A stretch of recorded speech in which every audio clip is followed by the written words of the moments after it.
أعوذ بالله من الشيطان الرجيم بسم الله الرحمن الرحيم ربي اشرح لي صدري ويسر لي أمري واحلل عقدة من لساني يفقهوا قولي۔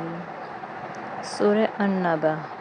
عما یتساءلون، کس چیز کے متعلق وہ آپس میں سوال کرتے ہیں؟ کفار مکہ کے نزدیک قیامت کا تصور اور نظریہ ایک عجوبہ چیز تھی۔ جب قرآن نے یہ اعلان کیا کہ قیامت آنے والی ہے اور تمہیں تمہاری مٹی میں گل سڑ جانے کے بعد دوبارہ زندہ کر کے تمہارے اعمال کی باز پرس کی جائے گی، تو اس کا مذاق اڑانے لگے۔ وہ مسلمانوں اور پیغمبر اسلام کے سامنے آپس میں ہی گفتگو کرتے کہ بھئی یہ قیامت کیا بلا ہے؟ ہم مٹی میں مل جانے کے بعد کیوں کر زندہ ہو سکتے ہیں؟ آج تک تو کوئی مرا ہوا زندہ ہوا نہیں، پھر یہ کیسی انہونی بات ہے اور یہ آئے گی کب؟ یہی وہ سوالات تھے جو ان کی دلچسپی کا موضوع بنے ہوئے تھے۔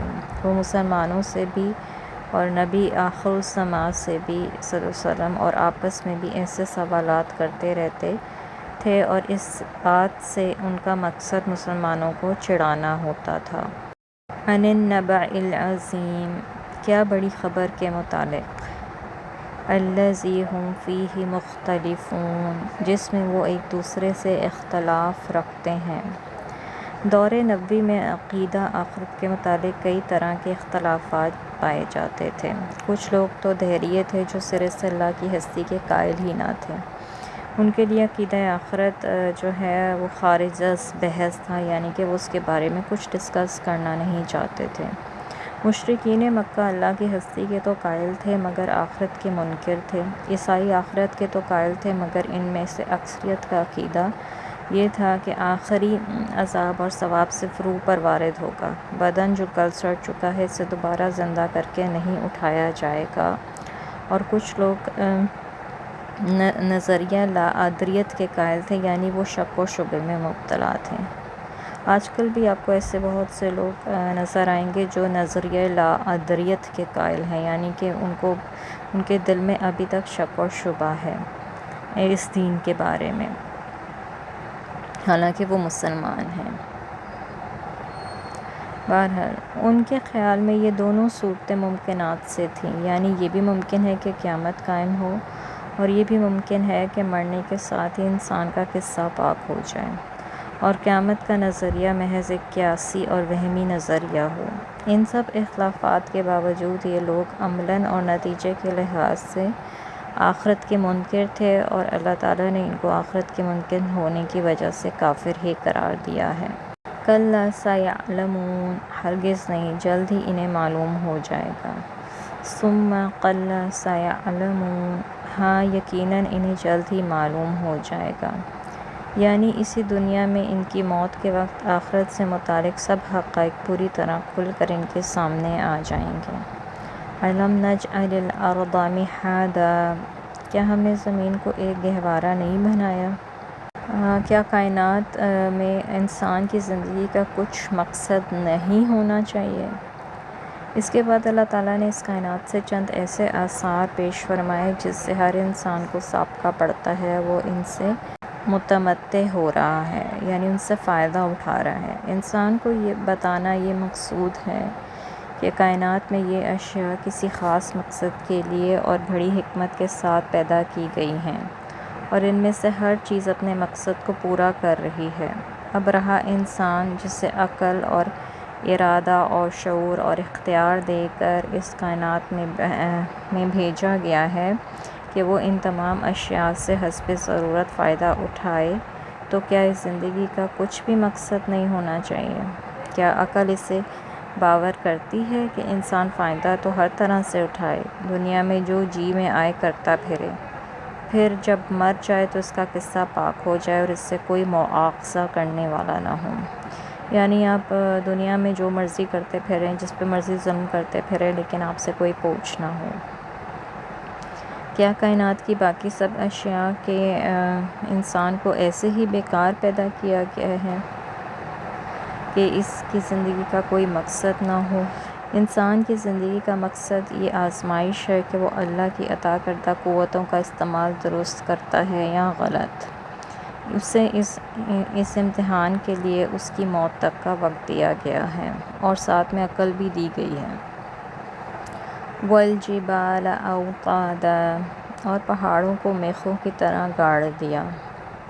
زمین جب پیدا کی گئی تو لرزتی رہتی تھی، ڈولتی رہتی تھی، جھولتی رہتی تھی اور ادھر ادھر ہچکولے کھاتی رہتی تھی۔ ایسی صورت میں انسان کا اس پر زندہ رہنا ممکن نہ تھا۔ ہم نے اس کی پشت پر جا بجا پہاڑوں کے طویل سلسلے میخوں کی طرح گاڑ دیے اور انہیں اس تناسب سے جا بجا مقامات پر پیدا کیا جس سے زمین میں لرزش اور جھول بند ہو گئی اور وہ اس قابل بنا دی گئی کہ انسان اس پر مطمئن اطمینان سے چل سکتا ہے، اس پر مکانات وغیرہ تعمیر کر سکتا ہے اور سکون سے پوری زندگی بسر کر سکتا ہے۔ وَخَلَقْنَاكُمْ أَزْوَاجًا، اور تمہیں جوڑوں کی شکل میں پیدا کیا۔ انسان کی بقا کے لیے ہم نے انسان کو دو بڑی انواع یعنی قسم میں پیدا کیا، ایک مرد اور ایک عورت۔ ان انواع میں سے ہر ایک دوسرے کے لیے فطری کشش رکھتا ہے، دونوں ایک دوسرے کے لیے راحت اور سکون کا باعث بنتے ہیں، ان میں محبت اور مودت پیدا ہوتی ہے۔ یہ دونوں ایک دوسرے کی لاابدی ضرورت ہیں اور ایک دوسرے کے بغیر ان کا زندگی گزارنا مشکل ہے۔ بقائے انسانی کا مقصد کچھ کم اہم نہ تھا، ان دونوں میں کشش، سکون اور محبت پیدا کر کے اللہ تعالیٰ نے انسان کی زندگی کو بڑا پر لطف بنا دیا۔ وَجَعَلْنَا نَوْمَكُمْ سُبَاتًا، تمہاری نیند کو سکون کا باعث بنایا۔ نیند بھی اللہ تعالیٰ کے معجزہ نما عجائب میں سے ہے۔ نیند کیا چیز ہے؟ اس کی حقیقت آج تک انسان کے لیے ایک معمہ بنی ہوئی ہے۔ ہم صرف اتنا جانتے ہیں کہ جب انسان کام کرتے کرتے تھک جاتا ہے تو اسے آرام کی ضرورت ہوتی ہے، لیکن محض کام چھوڑ دینے سے تھکاوٹ دور نہیں ہوتی جب تک نیند نہ آئے۔ نیند ایک اضطراری امر ہے جو تھکے ہوئے انسان کو لیٹنے پر مجبور کر دیتی ہے، پھر اس پر چھا جاتی ہے۔ کام کرتے کرتے انسان کے جسم سے جو خلیے جل کر تباہ ہوتے ہیں، نیند کی حالت میں ان کی جگہ نئے خلیے پیدا ہوتے ہیں اور انسان کی نیند اس وقت تک پوری نہیں ہوتی جب تک تلافی مافات نہ ہو جائے۔ پھر جب انسان کے جسم کی تعمیر پوری ہو جاتی ہے تو انسان کی نیند کا وقت ختم ہو جاتا ہے اور تازہ دم ہو کر خود جاگ جاتا ہے۔ وَجَعَلْنَا اللَّيْلَ لِبَاسًا، اور رات کو پردہ پوش بنایا۔ رات دن کی نسبت ٹھنڈی بھی ہوتی ہے اور تاریک بھی، اور یہ دونوں باتیں نیند کے لیے ضروری ہوتی ہیں۔ دن کو بھی جب کسی وقت انسان کو سونے کی حاجت محسوس ہوتی ہے تو وہ کوئی تاریک گوشہ تلاش کرتا ہے، یعنی کوئی اندھیری جگہ، آنکھوں پر کپڑا رکھ لیتا ہے اور بسا اوقات رات کو بھی اسی غرض سے کپڑا اوڑھ لیتا ہے کہ اسے گہری نیند کا لطف میسر ہو۔ یعنی سونے کے لیے انسان کو اندھیرے کی ضرورت پڑتی ہے اور اس کے لیے اللہ تعالیٰ نے رات کا بندوبست کیا ہے۔ وَجَعَلْنَا النَّهَارَ مَعَاشًا، اگر اللہ تعالیٰ رات کا بندوبست نہ کرتے تو باہر تو روشنی ہی رہتی اور ہر وقت چہل پہل رہتی، تو انسان کو اس طرح سے نیند میسر نہیں ہو سکتی تھی۔ وَجَعَلْنَا النَّهَارَ مَعَاشًا، اور دن کو معاش کا وقت بنایا، یعنی کام کرنے کا وقت، کمانے کا وقت۔ اللہ تعالیٰ کی پیدا کردہ فطری ذرائع یہ ہیں کہ انسان دن کو کام کرے جبکہ اس کی قدرتی روشنی آسانی سے میسر ہوتی ہے، اور رات کو آرام کرے اور نیند لے، کیونکہ نیند کے لیے جس تاریکی کی ضرورت ہے وہ اسے رات کو آسانی سے قدرتی ذرائع سے مہیا ہو جاتی ہے۔ اس کے برعکس اگر کوئی شخص رات کو کام کرتا رہے اور دن کو سویا کرے تو نہ وہ گہری نیند کا لطف حاصل کر سکتا ہے، نہ اس کے پورے فوائد حاصل کر سکتا ہے، بلکہ کچھ عرصے بعد اس کی صحت خراب ہو جاتی ہے۔ جیسے کہ اگر دیکھا جائے تو بہت سے جو مینٹل مریض ہیں جن کو دماغی بیماریاں ہوتی ہیں وہ اسی وجہ سے ہوتی ہیں کہ وہ دن کو سوتے ہیں اور پوری رات جاگتے ہیں۔ وَبَنَيْنَا فَوْقَكُمْ سَبْعًا شِدَادًا، اور تمہارے اوپر 7 مضبوط آسمان بنا دیے۔ وَجَعَلْنَا سِرَاجًا وَهَّاجًا، اور بھڑکتا ہوا چراغ بنایا۔ وَهَّاجًا بمعنی سورج یا آگ کی بھڑک جس میں تپش بھی ہو اور چمک بھی ہو۔ یعنی سورج ایک بھڑکتا ہوا گولا ہے جو انسانوں اور اہل زمین کو حرارت بھی مہیا کرتا ہے اور روشنی بھی۔ یہ سورج زمین سے 9 کروڑ 30 لاکھ میل کے فاصلے پر رکھا گیا ہے۔ اگر یہ فاصلہ اس سے کم رکھا جاتا تو انسان سورج کی تپش سے جل بھن کر مر جاتا، اور اگر یہ فاصلہ زیادہ کر دیا جاتا تو انسان سردی سے تھرتھرا کر مر جاتا۔ سورج کو زمین سے اتنے مناسب فاصلے پر رکھنا اللہ تعالیٰ ہی کی قدرت کا کرشمہ ہے۔ کسی انسان کو یہ معلوم نہیں تھا کہ سورج کو اتنی دور رکھا جائے گا تو انسان اس کے ساتھ سروائیو کر سکے گا۔ وَأَنزَلْنَا مِنَ الْمُعْصِرَاتِ مَاءً ثَجَّاجًا، اور نچڑنے والے بادلوں سے لگاتار بارش برسائی۔ لِنُخْرِجَ بِهِ حَبًّا وَنَبَاتًا، تاکہ اس سے ہم اناج اور سبزی نکالیں یا حاصل کریں۔ وَجَنَّاتٍ أَلْفَافًا، اور گھنے باغ اگائے۔ پھر اسی سورج کی حرارت سے سطح سمندر سے بخارات اٹھتے ہیں جو کسی سرد طبقے میں پہنچ کر پانی کے قطرے بن کر برسنے لگتے ہیں۔ یہی بارش زمین سے نباتات اور درختوں کو اگانے کا سبب بھی بنتی ہے، اور یہی نباتات زمین پر بسنے والے تمام جاندار مخلوق کے لیے رزق کا ذریعہ بنتے ہیں اور زندگی کی بقا کا سبب بنتے ہیں۔ یعنی سب کچھ آٹومیٹکلی چل رہا ہے، سورج جو ہے وہ اپنا کام کر رہا ہے، بارش اپنا کام کر رہی ہے، اور زمین اپنا کام کر رہی ہے۔ إِنَّ يَوْمَ الْفَصْلِ كَانَ مِيقَاتًا، بے شک فیصلے کا دن ایک مقرر وقت ہے۔ ان سب باتوں پر غور کرنے سے انسان اس نتیجے پہ پہنچتا ہے کہ اللہ تعالیٰ نے اس کائنات میں کوئی چیز بھی بے مقصد پیدا نہیں کی۔ پھر کیا انسان کو ہی اس نے اتنے معجزانہ قوتیں عطا کر کے بیکار پیدا کر دیا ہوگا؟ وہ جو چاہے کرتا پھرے اور اس سے کوئی مواخذہ نہ ہو، کوئی پوچھ نہ ہو۔ یہ سب باتیں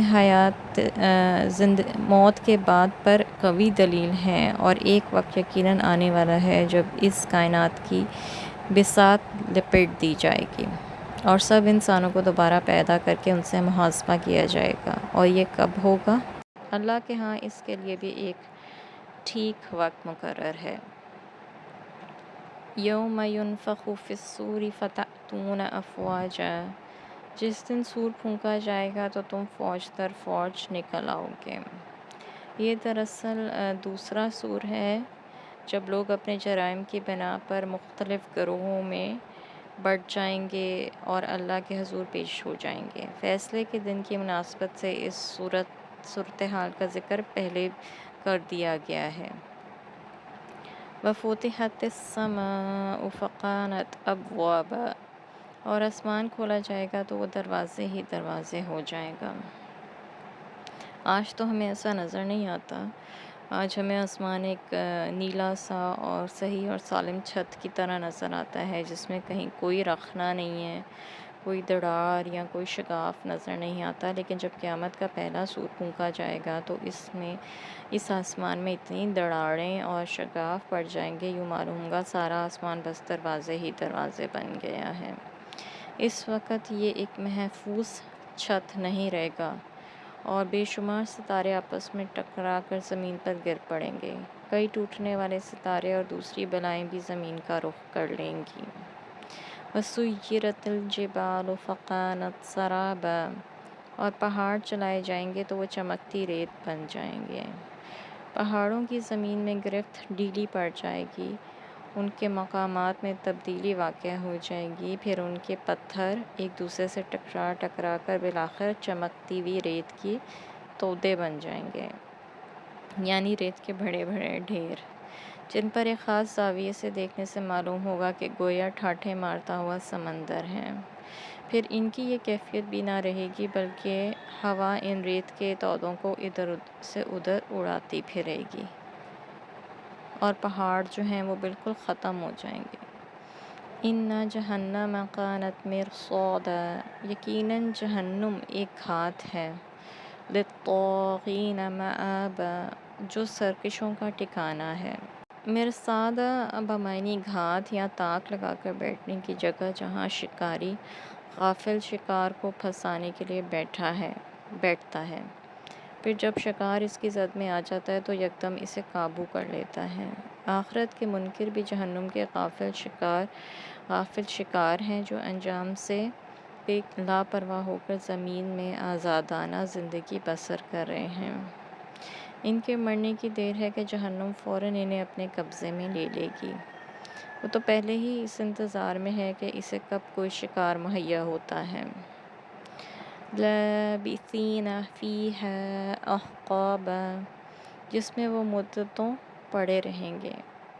احقابا کا لفظ حقبہ کی جمع ہے اور حقبہ بمعنی 80 سال کا عرصہ یا اس سے زائد مدت، طویل اور غیر معینہ مدت، اور اس کی جمع حقب بھی آتی ہے۔ اور احقاب بھی، یعنی اہل دوزخ پر ایک حقبہ گزر جائے گا تو دوسرا حقبہ شروع ہو جائے گا، یعنی 80 سال گزریں گے یا 80,000 سال گزریں گے یا کتنے سال گزریں گے تو دوسرے 80 سال شروع ہو جائیں گے اور پھر تیسرے شروع ہو جائیں گے، گویا وہ لامتناہی مدت تک دوزخ میں ہی پڑے رہیں گے۔ لا یذوقون فیہا بردا ولا شرابا، نہ وہ اس میں ٹھنڈک کا مزہ چکھیں گے اور نہ کسی مشروب کا۔ الا حمیما وغساقا، بس ان کے لیے گرم پانی اور بہتی پیپ ہی ہوگی۔ جزاء وفاقا، یہ بدلہ ہے ان کے اعمالوں کا جو انہیں پورا پورا دیا جائے گا، یعنی انہیں اتنی ہی سزا دی جائے گی جس قدر ان کے برے اعمال تھے، اس سے زیادہ سزا نہیں دی جائے گی۔ اور ان کے جرائم کی بنیاد یہ بات تھی کہ انہیں اس بات کا یقین ہی نہیں آتا تھا کہ ان کا محاسبہ کیا جانے والا ہے، اسی بنا پر انہوں نے آیات کا انکار کیا تھا، اللہ کی آیات کا، اور پوری زندگی شتر بے مہار کی طرح آزادانہ گزار دی تھی۔ انہم کانوا لا یرجون حسابا، وہ حساب کی تو امید ہی نہیں رکھتے تھے۔ وَكَذَّبُوا بِآيَاتِنَا كِذَّابًا، اور ہمہ وقت ہماری آیات کو جھٹلایا کرتے تھے۔ وَكُلَّ شَيْءٍ أَحْصَيْنَاهُ كِتَابًا، اور ہم نے یہ ساری چیزیں کتاب میں ریکارڈ کر رکھی تھیں۔ فَذُوقُوا فَلَن نَزِيدَكُمْ إِلَّا عَذَابًا، اور انہیں کہا جائے گا کہ اب مزہ چکھو، ہم تمہارے لیے عذاب کے سوا کسی چیز میں اضافہ نہ کریں گے۔ بعض لوگوں کا خیال ہے کہ اہل دوزخ کو جب دوزخ کے عذاب سہتے سہتے ایک طویل مدت گزر جائے گی تو پھر ان کی طبیعتیں ہی اس طرح کی ہو جائیں گی کہ وہ عذاب کو عذاب محسوس نہ کریں گے، جیسے کہ کسی شاعر نے کہا ہے، رنج کا خوگر ہوا انسان تو مٹ جاتا ہے رنج، مشکلیں اتنی پڑی مجھ پر کہ آساں ہو گئیں۔ اس آیت سے ان کے اس نظریے کی تردید ہو گئی، کیونکہ اہل دوزخ کو جو عذاب دیا جائے گا وہ ایک حالت پر نہ رہے گا کہ اہل دوزخ کی طبیعتیں اس کی عادی اور خوگر بن جائیں گی، بلکہ اس عذاب میں مسلسل اضافہ ہوتا رہے گا۔ بعض لوگوں کا یہ بھی خیال ہے کہ طویل زمانہ گزرنے کے بعد جہنم پر بھی ایک ایسا وقت آئے گا جب اس کی آگ ماند پڑ جائے گی بلکہ بجھ جائے گی، خواہ اہل دوزخ اس میں بھی موجود ہوں۔ اس آیت سے ان لوگوں کے نظریے کی بھی تردید ہو جاتی ہے۔ ان للمتقین مفازا، پرہیزگاروں کے لیے یقیناً کامیابی کا ایک مقام ہے۔ مفازہ کا لفظ فاز سے نکلا ہے، فاز بمعنی نجات حاصل کرنا اور مصیبتوں سے نجات حاصل کر کے خیر اور عافیت کے ساتھ سلامتی کی جگہ پہنچنا ہے۔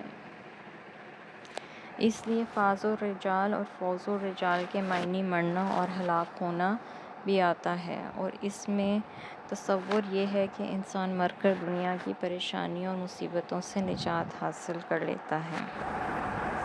گویا پرہیزگاروں کے لیے سب سے بڑی کامیابی یہی ہے کہ انہیں قیامت کے دن کے مصائب اور دوزخ کے عذاب سے نجات مل جائے اور وہ ایسے محفوظ اور سلامتی والے مقام پر پہنچا دیے جائیں جہاں جہنم کے عذاب کی لو تک بھی نہ پہنچ سکے۔ رہا اس کے بعد جنت میں داخلہ اور جنت کی نعمتوں کا حصول، تو اللہ کے فضل و مہربانی سے زائد انعام ہوگا، یعنی مزید ان پر انعام کیا جائے گا۔ حدائق وعنابا، باغات اور انگور۔ پرہیزگاروں کو نجات کے بعد انعام جنت یا جنت کی نعمتوں کی صورت میں ملے گا، اور ان میں سے چند عید کا یہاں ذکر کیا جا رہا ہے۔ ان میں سے پہلی چیز تو حدائق ہے، اور حدائق حدیقہ کی جمع ہے، اور حدیقہ ایسے باغ کو کہتے ہیں جس کے گرد حفاظت کی خاطر چار دیواری کی گئی ہو۔ ایسے باغات میں بالخصوص انگوروں کا ذکر فرمایا، کیونکہ یہاں یہی ایک ایسا پھل ہے جو پورے کا پورا کھایا جا سکتا ہے، نہ اس کا چھلکا اتارنا پڑتا ہے اور نہ اس میں گٹلی یا بیج ہوتا ہے، اور اگر بیج ہوتا ہے تو صرف بڑے سائز کے انگور میں، جس سے منقع بنتا ہے۔ یہ بیج بھی اگر کوئی شخص کھا لے تو کچھ حرج نہیں، اور نرم اتنا کہ منہ میں ڈالتے ہی گھل جاتا ہے، شیریں بھی ہوتا ہے اور مزیدار بھی۔ وقوائب اترابا، نوجوان اور ہم عمر۔ قوائبہ کا لفظ قاب یعنی بمعنی ٹخنا، پھر جو کوئی ابھار ٹخنے کی مانند ہو، اس میں بھی قاب کا اطلاق ہوتا ہے۔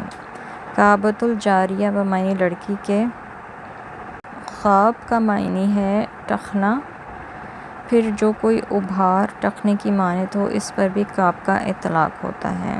اور عورت کو بھی، جو نوجوان عورت ہوتی ہے، اس کو بھی اس طرح قواب کہا جاتا ہے۔ یعنی اہل جنت کو باغات اور انگوروں کے علاوہ عورتیں بھی ملیں گی جو ہم عمر ہوں گی۔ ہم عمر کا ایک مطلب تو یہ ہے کہ وہ آپس میں ہم عمر ہوں گی، اور دوسرا یہ کہ اپنے جنت کے خاوندوں کی بھی ہم عمر ہوں گی، یعنی ان کے خاوندوں کو بھی جوان بنا کر جنت میں داخل کیا جائے گا۔ وَكَأْسٍ دِهَاقًا، اور چھلکتے ہوئے جام۔ لا يسمعون فيها لغوا ولا كذابا، وہاں نہ کوئی بیہودہ بات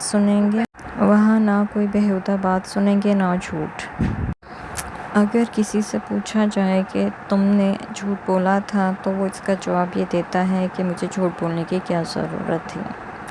گویا انسان جب جھوٹ بولتا ہے تو کسی ضرورت کے تحت بولتا ہے، یہ ضرورت خواہ کسی فائدے کے حصول کے لیے ہو یا کسی مصیبت یا تکلیف سے بچنے کے لیے ہو۔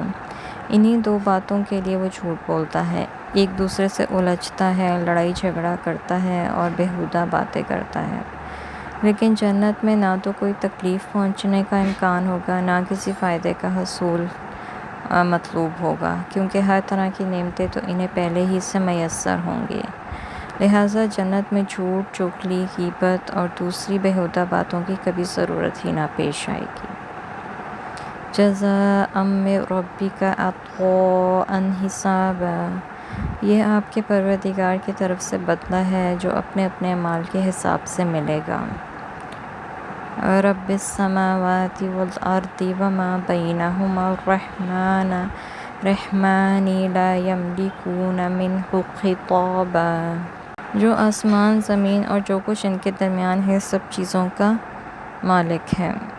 اللہ تعالیٰ کی اہل جنت کا جو حال ہے وہ تو ہم پہلے ہی ڈسکس کر چکے ہیں، لیکن اللہ تعالیٰ کے جلال، عروب اور دبدبے کا یہ حال ہوگا کہ جب تمام مخلوق قیامت کی ہولناکیوں سے گھبراہٹ میں مبتلا ہوگی تو کسی کو یہ ہمت نہیں پڑے گی کہ وہ مخلوق خدا پر اللہ تعالیٰ سے رحم کے لیے سفارش کر سکے، اور ہر شخص نفسی نفسی پکار رہا ہوگا، حتیٰ کہ انبیاء بھی سلم سلم پکار رہے ہوں گے۔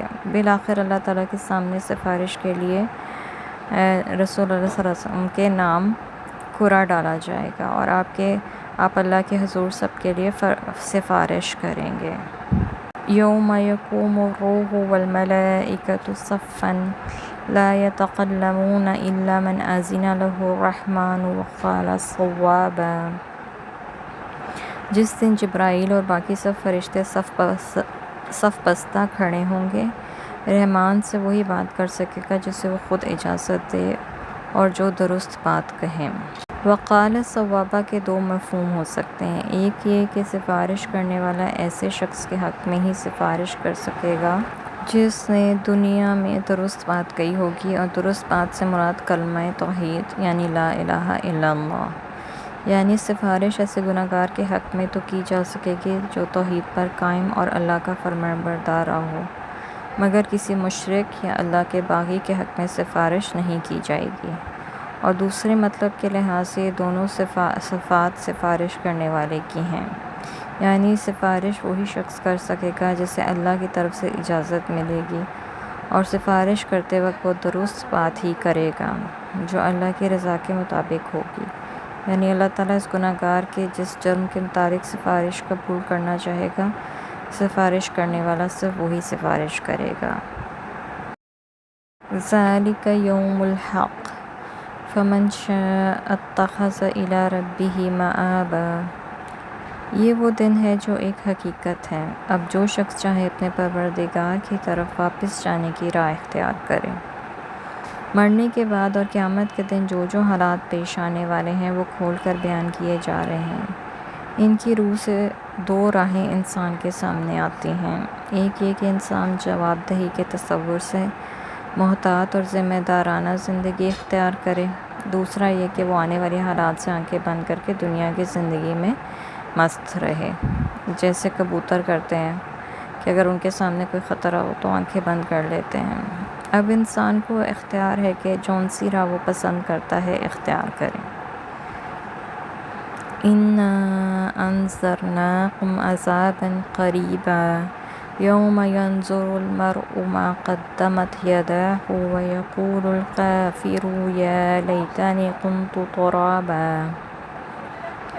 ہم نے تمہیں اس عذاب سے ڈرایا ہے جو قریب آ پہنچا ہے۔ اس دن آدمی وہ سب کچھ دیکھ لے گا جو اس کے ہاتھوں نے آگے بھیجا، اور کافر کہے گا کاش میں مٹی ہوتا۔ اس کا مطلب یہ ہے کہ میں پیدا ہی نہ کیا جاتا۔ دوسرا مطلب یہ ہے کہ مرنے کے بعد مٹی میں مل کر مٹی ہی رہتا، مجھے دوبارہ زندگی ہی نہ دی جاتی اور مجھے نہ یہ سختی کا دن دیکھنا پڑتا۔ تیسرا مطلب حضرت ابو ہریرہ کی اس حدیث سے ماخوذ ہے، وہ فرماتے ہیں کہ قیامت کے دن جانور، چرند پرند سب کا حشر ہوگا، حتیٰ کہ سینگ والی بکری کا بدلہ بے سینگ بکری سے لیا جائے گا جس نے دنیا میں اسے مارا ہوگا۔ پھر ان سے کہا جائے گا کہ اب تم خاک بن جاؤ۔ اس وقت کافر آرزو کرے گا کہ کاش میں بھی ان جانوروں کی طرح خاک بن جاتا۔ آخر دعوانا ان الحمد للہ رب العالمین۔